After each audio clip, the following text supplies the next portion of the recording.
I had given up this fight until COVID happened. And then now that we're able to have these conversations again, I'm no longer sticking my toe in. I'm now kicking down doors.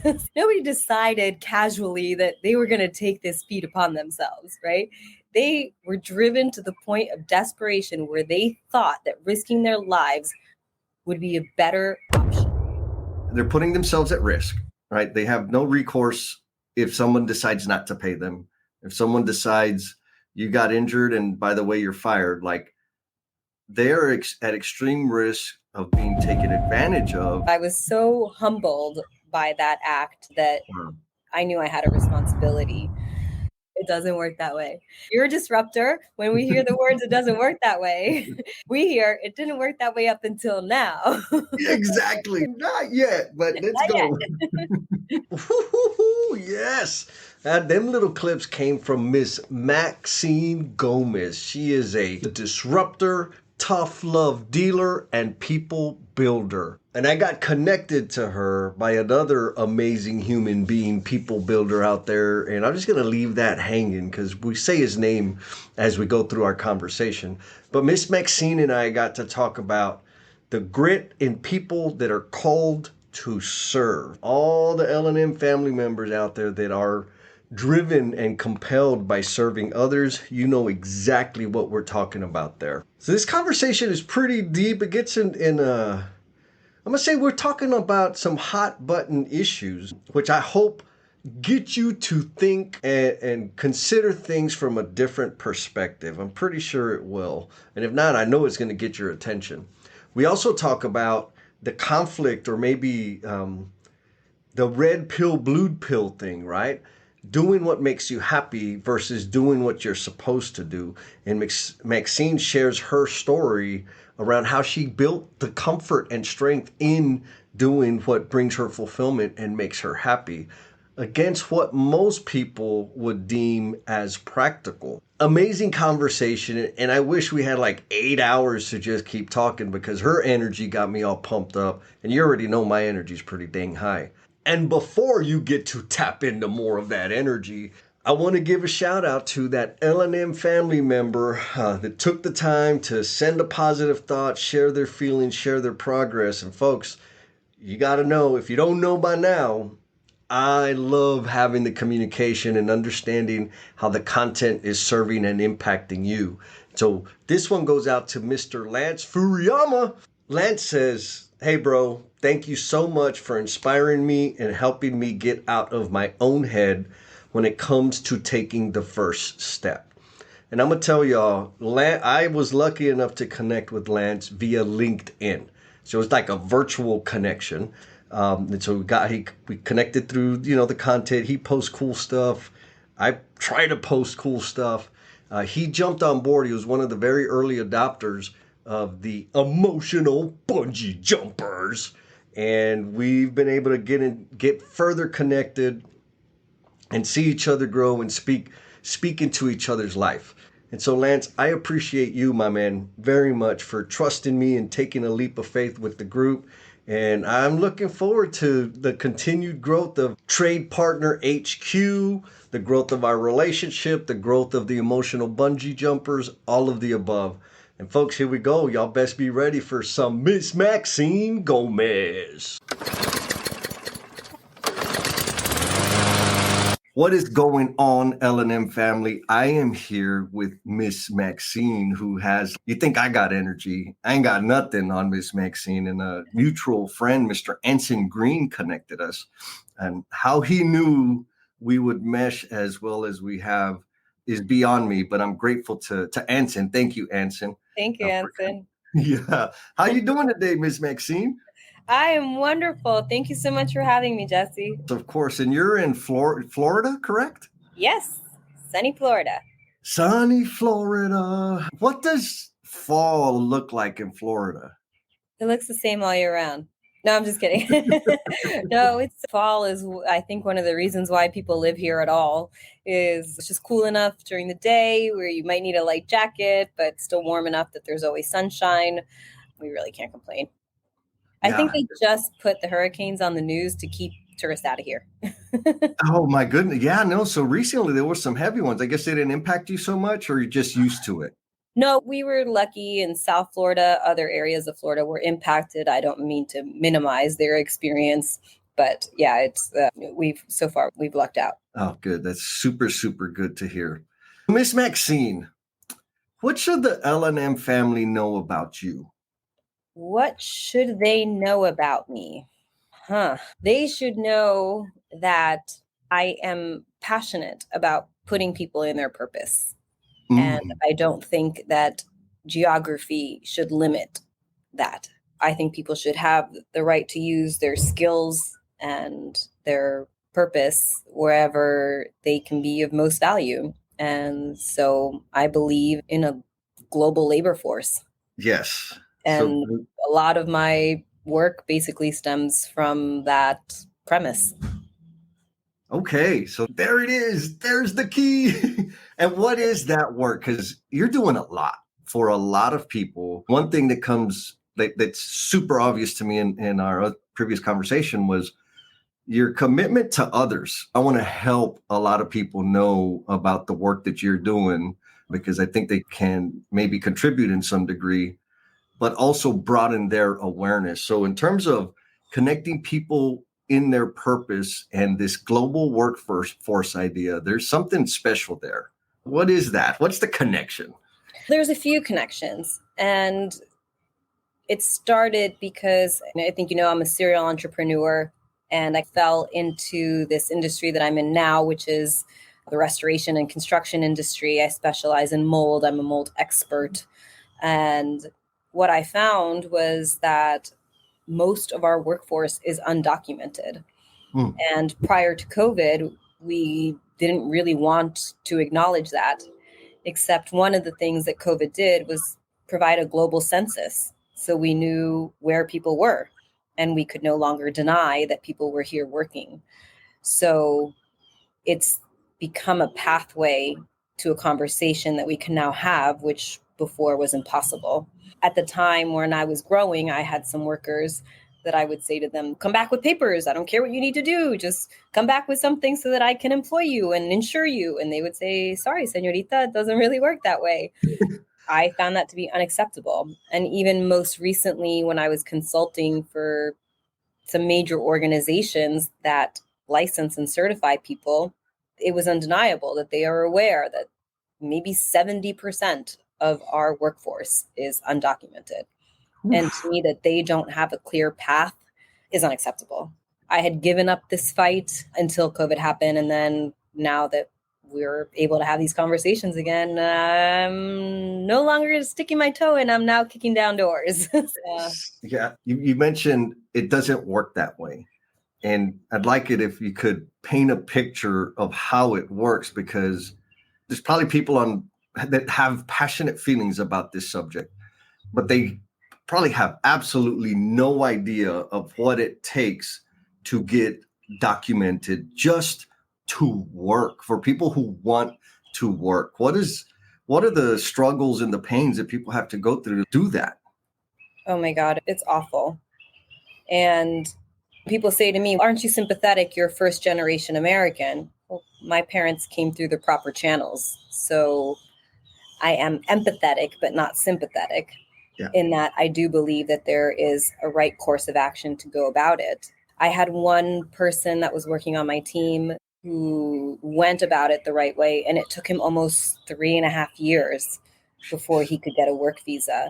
But 3.5 years later, he came back to me and he said, okay, I'm ready to work for you. And I was so humbled by that act that I knew I had a responsibility.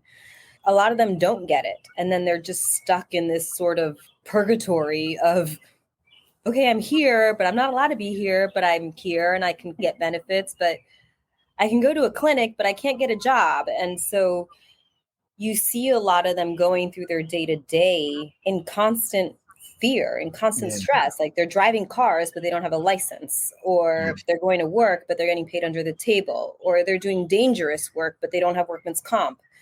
There are lots of organizations that are working with people to help clear the path, like asylum candidates. But my opinion is that it shouldn't be limited to asylum candidates. We Yeah. should be able to employ people based on their skills and their strengths, which Yes. seems a little more logical to me. But It's something people talk about, right? Like merit. Let's promote and compensate based on merit. But there's like a big but that nobody's really acknowledging. You talked about the work that some of these folks have to take. I'm going to use that word, have to take. And they're putting themselves at risk, right? They have no recourse if someone decides not to pay them. If someone decides you got injured and by the way, you're fired, like they are at extreme risk of being taken advantage of. Have you seen evidence of that? oh, absolutely. It's I could tell you stories for days. Someone's Right. injured on the job, and then it just turns into this vicious cycle because they go to a memorial hospital to get treatment. So ultimately, we're the ones paying for their injuries where it could have been something we protected or insured or helped along the way. So we cycle them back into this downward spiral rather than elevating them into an opportunity. And I really had given up. But then COVID happened and now I'm on my soapbox again. Okay. So what was it that helped you give up? I don't know that I had fully given up. It had always been in the back of my mind, but I spoke to at least 10 different immigration attorneys when I was trying to actualize my own people. I'm like, I will sponsor them. They are the best people on my team. I need them here. How can I keep them? And every attorney said to me the same thing. She said, go tell them to get married, go tell them to buy papers, go tell them to do whatever, but there's nothing you can do to help them. And I would say to them, with the advice that they give me, go buy papers, go get married, go do what you need to do. Just come back with something, help me help you. And they're like, señorita, it doesn't work that way. You're a disruptor. When we hear the words, it doesn't work that way. We hear it didn't work that way up until now. Exactly. Not yet, but let's Not go. But there are so many people that are passionate about it and that I do see the changes happening, which made it possible. I sat just this year in a think tank for OSHA and created the first entry-level workforce development class for basic safety. We call it Cleaning for Health. And you don't need ID to take the class. Why this is interesting is because we were talking about that downward spiral that people get stuck in.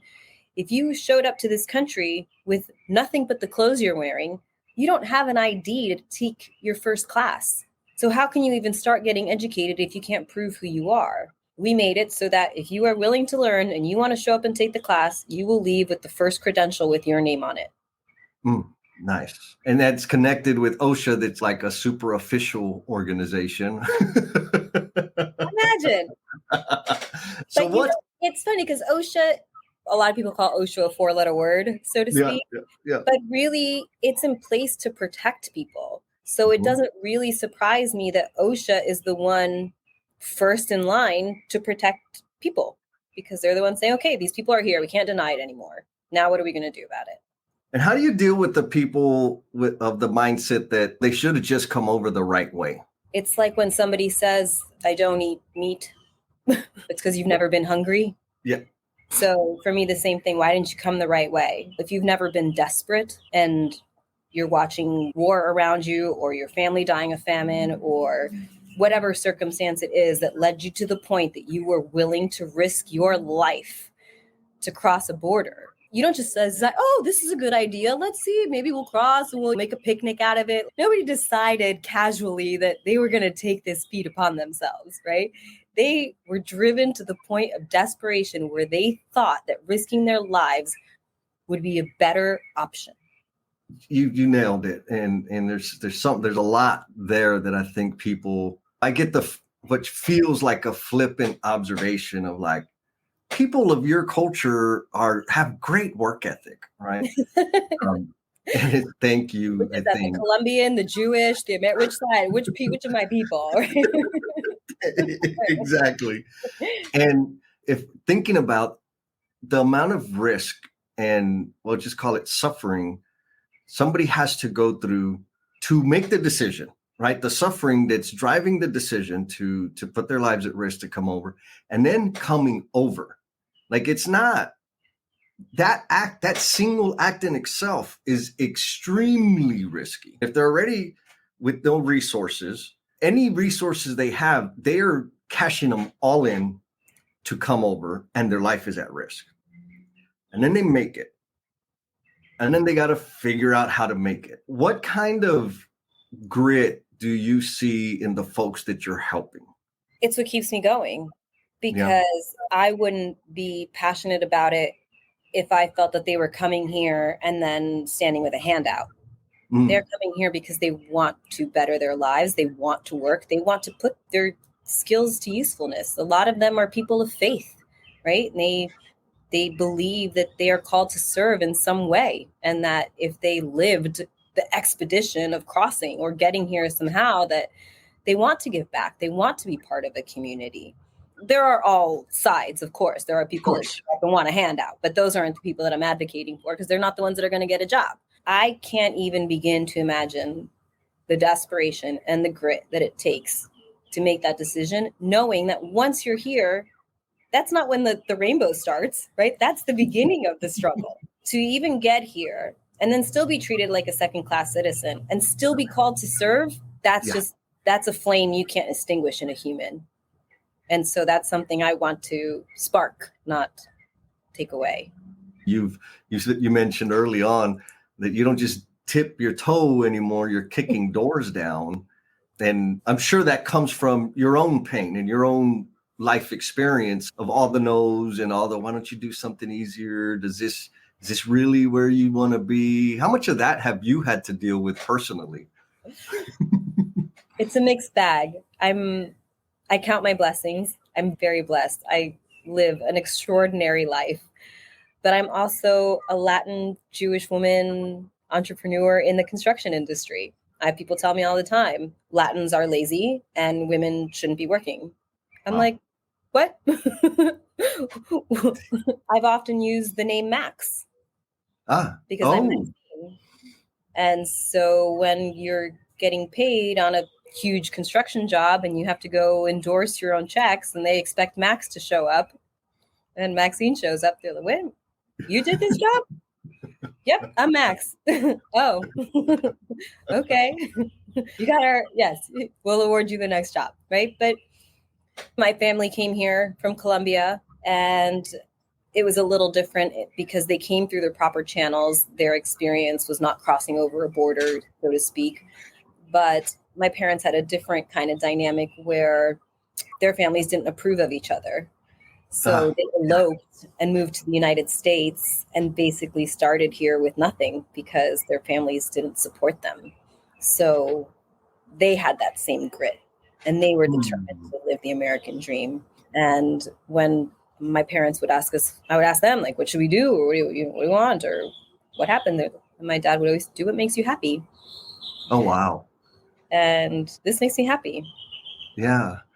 So how contradictory was it for you to hear your dad say, do what makes you happy, and then hear all the messaging from other influencers in your life suggesting what you should do? I felt so confident in their philosophy and the way that they raised us that, yes, I was influenced. I was pre-med because I thought that's what would make me happy, or that's what I was supposed to do. And if I did what I was supposed to do, then that would make me happy. But the first time I interned for one of the top orthopedic surgeons in South Florida and I saw how he lived, I was like, wait a minute, that's not what's going to make me happy. My dad gave us this quote at a very young age by John Lennon, where they asked a kid, what do you want to be in life? And he says, I want to be happy. And the teacher says, no, you don't understand the question. And he says, no, you don't understand the answer. Right? We were raised with the Beatles and that sort of wonderful balance of being happy, but being educated. And they wanted the best for us, but they wanted us to have the best opportunities. So they worked really hard and they had 2 jobs and they did what they could for us. But because they were working so hard to make a life for us, a lot of our opportunities fell on us. So my sister and I took it upon ourselves to apply to magnet schools and apply to scholarships for college because Had we not done that, we probably wouldn't have been able to afford it. Yeah. But yeah, we took their grit and ran with it. Yeah. It sounds like they were out there making it happen, doing what they needed to do, but sounds like a little extra, maybe a lot extra. And you and your sister were picking up on some of their behaviors and the way they just moved and maybe kicked down doors as they were going forward and said, hey, let's just go do this. Let's just go be happy. Is that kind of how it felt? Yeah, a little bit. My mother studied architecture, and then she changed her career when my sister and I were in elementary school, and she became a physical therapist. And she too worked for a group of orthopedic surgeons who were bound by the bureaucracy of the medical red tape, where she would see a patient and their hip would hurt, but the problem would be coming from their shoulder. And she would say, well, I can't treat their shoulder because their diagnostic is for their hip. And so you couldn't really heal people. And it wasn't until years later that my mom just got frustrated and opened up her own physical therapy office, because she says, I want to actually heal people, so I'm going to do things my own way. Yes. And watching our mother having textbooks when we're 5 years old and she's restarting a whole new career, I was like, wow, anything is possible at any time. And they were great. They were great examples for that. Yeah, no, that's the thing, right? Is being able to see and make the connection of, oh, she just made it change. She just made it the way she thinks it needs to be. I can do the same thing. It took me 35 years or so to finally figure that out, but it is 100% possible. And it takes courage, right? It takes sacrifice, because it doesn't just happen. The decision for you to change from, you were in med school, which that's not like half. What's that? I was pre-med. I left pre-med. before I started medical school. I was studying neuroscience. Oh, so nothing too hard, right? It's all the same microscopic stuff, which is funny because it does play into all the mold stuff now. So how far were you in your studies in pre-med when you made the decision, this is not what I'm going to do? It was the fork in the road. I was either going to start medical school or start my first company. Okay, so you were like in and then said, maybe not. That decision right there is monumental. How much toil did you go through, or did you experience as you were making that decision and transitioning into the next thing? In my mind, it wasn't that difficult because I always thought if I don't cut it, I can always go back to school. Ah, okay. So for me, it was a fallback plan. And nice. I know. I was really blessed in that most of the things I've learned, whether it was deciding to go to school or fall in love or learn to fish or hunt or whatever it was, I learned from people that weren't afraid. Hey, we're going to go do this today. Oh, all right. Let's go free dive 70 feet and hold our breath for 4.5 minutes. Okay, let's go do that. Oh, we're going to start a company today. Okay, let's try it. Let's see where he goes. So having a lot of people stem from fear. That's where they make their decisions from. And I'm missing that gene. Yes, the fear gene. Yeah. Yeah. Right, let's try it. Yeah. Okay. So I love that, because kindred spirit. When there's those risky things, everybody around me is, I don't, considering the risk. And I'm like, this sounds awesome. Yes, definitely do that. And then I'm halfway down the road and I'm like, where did everybody go? Totally. And I think you touched on something that's super, super important. Because once I learned it, I could do it on purpose. And it's the people that I surround myself with, right? When I surround myself with people that primarily make fear-based decisions, that starts infiltrating my thinking and my energy. And so I'm very guarded about that type of energy. Like, I love people, I want to help people, but if fear governs your life, we're not going to spend a lot of time together, because I don't need that bleeding into my being, because I've been there before, because I was not intentional about who I surrounded myself with. And these things started happening. And I was just stuck in a prison that I created. with my own mind because of whatever reason. And the fact of the matter is, I probably spend more money than necessary and maybe lose a little bit of time being aggressive in the things I want to do. But the experiences are amazing. And the learning that I have is super, super fast. You experience the same thing? Oh, yeah. Now, I'm pretty sure I haven't had the adventures that you've had, like free diving, haven't done that. And I know your business has evolved and there's some pretty like super awesome elements about it. So starting your business, like the business that you're in now, is it the business you started when you decided you're not continuing down the medical path, or has that also evolved over the years? Oh, that has definitely evolved. But I wanted to ask you a quick question. Yes. What was that switch for you? Or when you start to notice it, what do you tell yourself to get out of it right? Because you said you created that prison. Oh, yeah. What did you do to break out of it? Or when you start noticing it, how do you knock yourself out of it? Or what? Oh, that's a beautiful question. Thank you for that question. I was completely enthralled in my addiction, and I was in rehab. I was in inpatient rehab the last time. And Dang, did you see her turn the tables on me? Miss Maxine hit me with the curveball and asked me a super important question, important to me at least. And you can get the full answer on part two, which, if you're listening right as this one releases, it'll be out in a week.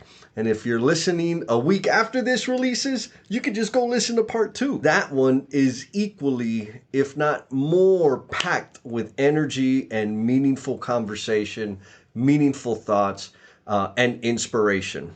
If you're anything like me and just can't get enough or wish you could just spend as much time as possible hanging out with like-minded people that are doing things to leave this damn rock better than we found it, emotional bungee jumpers may be something you're interested in. So I'm going to leave a link down in the show notes so that you can check out the pre-recorded webinar of what this emotional bungee jumper thing is all about. So check it out. Be kind to yourself, be cool, and we'll talk at you next time. Peace!